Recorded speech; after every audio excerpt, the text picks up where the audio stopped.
What is the most illegal thing you have ever gotten away with? In high school, we had this tight-knit clique of friends. Everyone in our group was absolute best friends.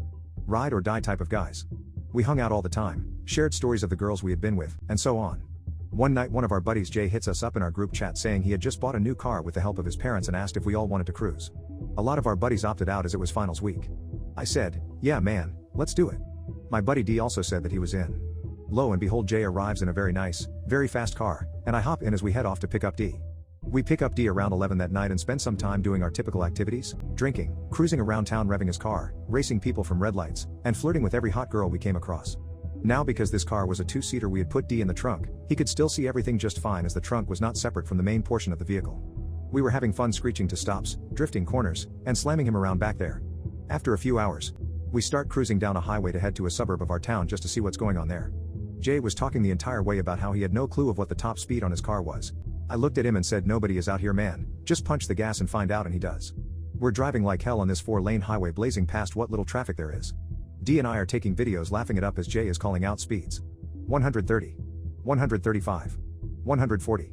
Right as he said 140 I turned my camera to focus on a sign because they went by so fast and I wanted to show everyone how fast we were going. To my horror, right underneath that sign, was a police officer clocking traffic.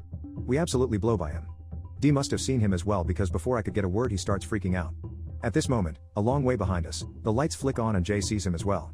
Jay starts panicking as I try to stay calm and dictate the situation to him. At this point, we were pushing 150. Jay is freaking out screaming, dude, what do I do?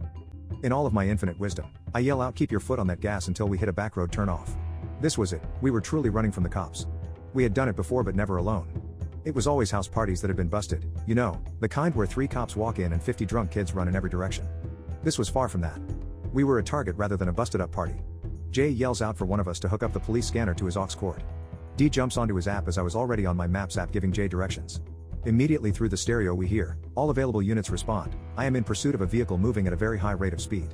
At that moment my heart sank even further. I tell Jay to start slowing down as there was a turnoff ahead of us that led to a winding mess of country roads. We must have torn half of the tread off of his tires around that right-hand turn at 45. I inform him that this road runs straight for a mile or so and then ends in a T-type turn. He guns it. I could barely hear the panicked voice of D over the engine. We are jetting down this 2-lane road through the middle of nowhere at 120. His headlights hit the sign ahead informing us the road was ending. The tires screech as I yell out left. Left. Left. We screamed around that corner at a ridiculous speed and take off again.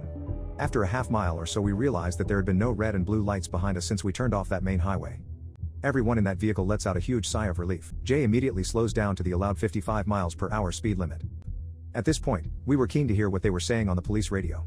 Silence. D's phone had died. We have never scrambled so fast to get another phone plugged into that aux cord as we did that night.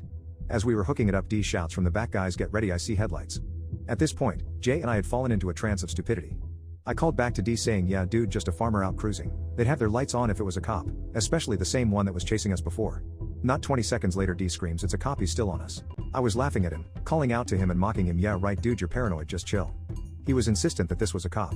I said, look dude, if that's a cop they'd be all over the scanner right now, it's completely silent. I looked down at my phone and realized my volume was off. I turned it up, and the first words I heard sunk my heart even further. I'm on him, he's traveling southbound. Waiting on backup to close in on the driver, I do not have plates yet. Those last words were a godsend. I look at Jay who was panicked out of his mind and scream, no plates. Hit that gas pedal. The next thing I know it's panic both in the car and on the police scanner. We were going 145, 150 at times down a dark 2-lane road. D was screaming expletives repeatedly.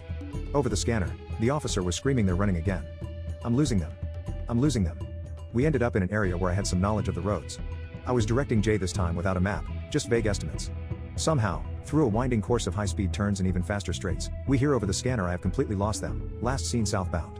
This made me the most relieved to hear. He hadn't gotten our plates, and we happened to be heading north.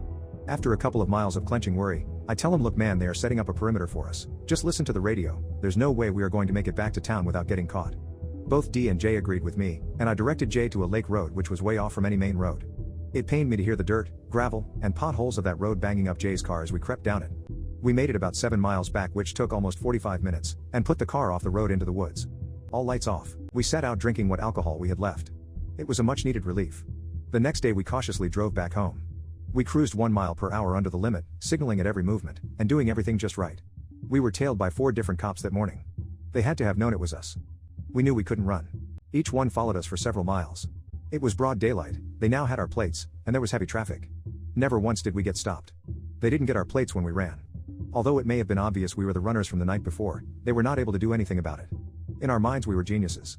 We all fabricated a story that we had just come from a friend's house down south and were heading to the mall in town, that we were all home last night. Thank God. We never needed it.